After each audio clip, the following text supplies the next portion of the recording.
Welcome back. Now, if you go inside of your Creator Studio and you go into the channel link and you click on the status and features, one of the things you're going to want to do is scroll down here to the bottom. You're going to notice that there is a way for you to be able to get a custom URL.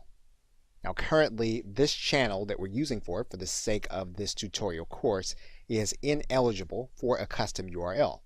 However, it is a good idea to know what the requirements are. So we're going to click this link where it says here. And what you're going to notice is that this is going to give you the ability to give you a name that you can give to your YouTube URL instead of the long ugly one that we were working with earlier.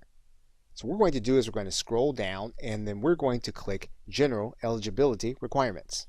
You're going to notice that your channel needs to have at least 100 or more subscribers. It needs to be at least 30 days old, and it needs to have an uploaded photo as a channel icon and uploaded channel art. Now, more than likely, you have the last two already done. The only thing that you may be lacking are the 100 subscribers. So that is going to be the thing that you're going to need to work on in order to have a more attractive URL, and even more than it being attractive, for it to be memorable. Until that time, you'll need to use the channel ID that you have as well as the user ID. Okay, so with that, thanks, and I'll see you in another video.